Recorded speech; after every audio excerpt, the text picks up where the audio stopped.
Hello, S B ಅಡುಗೆಗೆ ಸ್ವಾಗತ. ಇವತ್ತು ತರಕಾರಿಯಲ್ಲಿ ಬಸ್ಸಾಂಬಾರು ಮಾಡೋದು ನೋಡೋಣ. ಮೊದಲಿಗೆ ತರಕಾರಿ ಹಚ್ಕೊಂಡು ಇಟ್ಕೊಂಡಿದ್ದೀನಿ. ಅದಕ್ಕೆ ಬೇಕಾಗಿರುವ ಇಂಗ್ರೀಡಿಯೆಂಟ್ಸ್: ಸಾಸಿವೆ, ಜೀರಿಗೆ, ತೊಗರಿಬೇಳೆ, ಹೆಸರು ಕಾಳು ಮತ್ತು ಕೊತ್ತಂಬರಿ ಸೊಪ್ಪು, ಕರಿಬೇವಿನ ಸೊಪ್ಪು, ಈರುಳ್ಳಿ ಮತ್ತು ಸಾಸಿವೆ. ಈಗ ಹೆಸರು ಕಾಳನ್ನ ನಾನು ಫಸ್ಟೇ ಬೇಯಿಸಿಟ್ಕೊಳ್ತಾ ಇದ್ದೀನಿ. ಬೇಯಿಸಿಟ್ಕೊಂಡಾದ್ಮೇಲೆ ತೊಗರಿಬೇಳೆ ಹಾಕ್ತಿದ್ದೀನಿ. ಚೆನ್ನಾಗಿ ತೊಳೆದಿರೋ ತರಕಾರಿಗಳನ್ನ ಯೂಸ್ ಮಾಡ್ತಿದ್ದೀನಿ. ಚೆನ್ನಾಗಿ ತೊಳೆದು ಇಟ್ಕೊಳ್ಳಿ. ನಾನು ಇನ್ನೂ ಬೇಕಾದರೆ ನೀವು ಯೂಸ್ ಮಾಡ್ಕೊಬೋದು. ಮೂಲಂಗಿ ಯೂಸ್ ಮಾಡ್ಕೊಬೋದು ಮತ್ತು ನೌಕಲ್ ಯೂಸ್ ಮಾಡ್ಕೊಬೋದು. ಬಟ್ ನಾನಿಲ್ಲಿ ಇಷ್ಟು ತರಕಾರಿ ಇತ್ತು ನಮ್ಮ ಮನೇಲಿ, ಇಷ್ಟು ತರಕಾರಿನ ಹಾಕಿದ್ದೀನಿ. ಚೆನ್ನಾಗಿ ಮಿಕ್ಸ್ ಮಾಡ್ಕೊಳ್ಳೋಣ. ಮಿಕ್ಸ್ ಮಾಡ್ಕೊಂಡಿದ್ದಾದಮೇಲೆ ಲಿಡ್ ಕ್ಲೋಸ್ ಮಾಡಿಕೊಂಡು ನಾವು ಬೇಯಿಸೋಕೆ ಇಟ್ಕೊಳ್ಳೋಣ. ಬೇಯಿಸೋಕೆ ಇಟ್ಕೊಂಡಿದ್ದಾದಮೇಲೆ ನಾವು ಒಂದು ಮಿಕ್ಸಿ ಜಾರ್ಗೆ ಇದಕ್ಕೆ ಏನೇನು ಬೇಕು, ಮಸಾಲೆ ಐಟಮ್ಸ್ ಏನೇನು ಬೇಕು ಅಂತ ನೋಡ್ಕೊಳ್ಳೋಣ. ಮೊದಲಿಗೆ ಸಾಂಬಾರು ಪುಡಿ ಹಾಕ್ತಿದ್ದೀನಿ. ಹುಣಸೆಹಣ್ಣು ಸ್ಕಿಪ್ ಮಾಡಿಬಿಟ್ಟಿದ್ದೆ. ಹುಣಸೆಹಣ್ಣು ಮೇನ್ ಇಂಗ್ರೀಡಿಯೆಂಟ್ಸ್ ಹುಣಸೆಹಣ್ಣು ಹಾಕ್ಕೊಳ್ಳಿ. ಮತ್ತು ಕೊತ್ತಂಬರಿ ಸೊಪ್ಪು ಮತ್ತು ನಿಮ್ಗೆ ಎಷ್ಟು ಬೇಕೋ ಅಷ್ಟು ಜೀರಿಗೆ.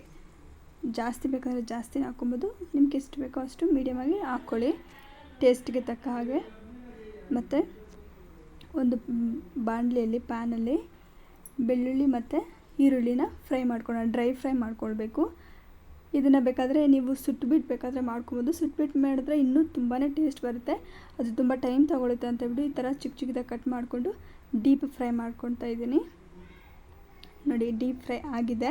ಇದನ್ನು ಮಿಕ್ಸಿ ಜಾರ್ಗೆ ಹಾಕ್ಕೊಳ್ಳೋಣ. ಮಿಕ್ಸಿ ಜಾರ್ಗೆ ಹಾಕ್ಕೊಂಡು ಈಗ ಬೆಂದಿರೋದು ತರಕಾರಿ ನೋಡೋಣ. ನೋಡಿ, ತುಂಬ ಚೆನ್ನಾಗಿ ಬೆಂದಿದೆ. ಇದರಲ್ಲಿ ಏನು ಬೆಂದಿದೆ ಅಲ್ವಾ, ಬೇಳೆ ಮತ್ತು ತರಕಾರಿನ ಮಿಕ್ಸಿ ಜಾರ್ಗೆ ಹಾಕ್ಕೊಳ್ಳೋಣ. ನೀರು ಬಗ್ಸ್ಬಿಟ್ಟು, ತುಂಬ ಬಿಸಿ ಇರುತ್ತಲ್ವ, ಅದಕ್ಕೆ ನೀರು ಸ್ವಲ್ಪ ಬಗ್ಸ್ಬಿಟ್ಟು ಮಿಕ್ಸಿ ಜಾರ್ಗೆ ಹಾಕ್ಕೊಳ್ಳೋಣ. ಮಿಕ್ಸಿ ಜಾರ್ಗೆ ಹಾಕ್ಕೊಳ್ಳೋದ್ರಿಂದ ಸಾರು ಜಾಸ್ತಿ ತೆಳುವಾಗೋದಿಲ್ಲ. ಏನು ನಾವು ಬೇಳೆ ಹಾಕ್ಕೊತೀರಲ್ವ, ಅದು ಸಾರು ತೆಳುವಾಗೋದಿಲ್ಲ, ಸ್ವಲ್ಪ ಗಟ್ಟಿ ಬರುತ್ತೆ. ನೋಡಿ, ನೀರು ಎಷ್ಟು ಬೇಕೋ ಅಷ್ಟು ಹಾಕ್ಕೊಂಡು ಇವಾಗ ಮಿಕ್ಸಿ ಜಾರ್ಗೆ ಮಸಾಲ ರೆಡಿ ಆಗಿದೆ. ಇದಕ್ಕೆ ಈಗ ಒಂದು ಪಾತ್ರೆಯಲ್ಲಿ ಒಗ್ಗರಣೆಗೆ ಹಾಕ್ಕೊಳ್ಳೋಣ.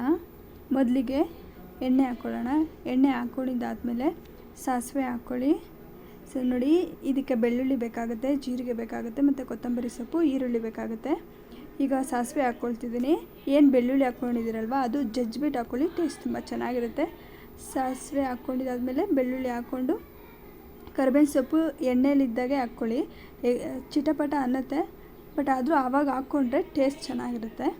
ಈಗ ರುಬ್ಬಿಟ್ಕೊಂಡಿರೋದು ಮಸಾಲ ಅದರಲ್ಲಿ ಹಾಕ್ಕೊಳ್ಳೋಣ. ಅದಕ್ಕೆ ನಾವೇನು ಬಗ್ಸಿಟ್ಕೊಂಡಿದ್ದಲ್ವ ನೀರು, ತರಕಾರಿ ನೀರು, ಆ ತರಕಾರಿ ನೀರನ್ನು ಸ್ವಲ್ಪ ಉಳಿದಿರುತ್ತಲ್ವ ಮಸಾಲೆ, ಆ ಮಸಾಲೆಗೆ ನೀರು ಹಾಕ್ಕೊಂಡು ಚೆನ್ನಾಗಿ ತೊಳೆದ್ಬಿಟ್ಟು ಮತ್ತು ಸಾಂಬಾರು ಏನು ನಾವು ರೆಡಿ ಮಾಡ್ಕೊತಾ ಇದ್ದೀರಿ ಅದಕ್ಕೆ ಹಾಕಿ. ನೋಡಿ, ಈ ಥರ ಹಾಕಿ ಅದರಲ್ಲಿರೋ ಮಸಾಲೆ ಎಲ್ಲ ಅದರಲ್ಲಿ ಹೋಗುತ್ತೆ. ಮತ್ತು ಉಳಿದಿರೋ ನೀರೆಲ್ಲ ನೋಡಿ, ಅದು ಸಾರಿಗೆ ಎಷ್ಟು ಬೇಕೋ ಅಷ್ಟು ಕನ್ಸಿಸ್ಟೆನ್ಸಿ ನೋಡಿಕೊಂಡು ಹಾಕ್ಕೊಳ್ಳಿ.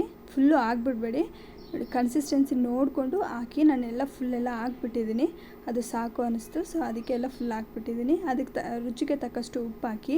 ಮೊದಲಿಗೆ ನಾವು ಹಾಕಿರ್ತೀವಿ, ಬಟ್ ನೋಡಿಕೊಂಡು ಹಾಕಿ. ಈಗ ಒಂದು ಬಾಣಲಿಯಲ್ಲಿ ಒಂದು ಎಣ್ಣೆ ಹಾಕ್ಕೊಂಡು ಸಾಸಿವೆ ಹಾಕ್ಕೊಳ್ಳಿ. ಇದಕ್ಕೂ ಬೆಳ್ಳುಳ್ಳಿ ಜಜ್ಜಿಬಿಟ್ಟು ಹಾಕ್ಕೊಳ್ಳಿ ಮತ್ತು ಕರಿಬೇವಿನ ಸೊಪ್ಪು ಮತ್ತು ಈರುಳ್ಳಿನ ಆ್ಯಡ್ ಮಾಡ್ಕೊಳ್ಳಿ. ಈಗ ಏನು ನಾವು ತರಕಾರಿನ ಬೇಯಿಸಿರ್ತೀರಲ್ವ, ಅದನ್ನು ಒಗ್ಗರಣೆಗೆ ಹಾಕ್ಕೊಂಡು ಚೆನ್ನಾಗಿ ಮಿಕ್ಸ್ ಮಾಡೋಣ. ಮಿಕ್ಸ್ ಮಾಡಿದ್ದಾದಮೇಲೆ ನೋಡಿ ಎಷ್ಟು ಚೆನ್ನಾಗಿ ಕಾಣಿಸ್ತಿದೆ. ಮತ್ತು ಈ ಸಾರು ನೋಡೋಣ ಬನ್ನಿ. ಈಗ ಸಾರು ತುಂಬ ಚೆನ್ನಾಗಿ ಕುದೀತಾ ಇದೆ, ಸಾರು ಆಗ್ತಾ ಬರ್ತಾಯಿದೆ, ಚೆನ್ನಾಗಿ ಆಗಿದೆಯೂ ಕೂಡ. ನೋಡಿ, ಕುದೀತಾ ಇದೆ ಅಂದರೆ ಸಾರು ಚೆನ್ನಾಗಿ ಕಾದಿದೆ ಅಂತ ಅರ್ಥ.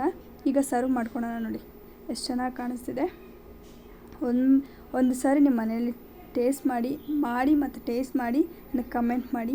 Thank you for watching. Thank you all.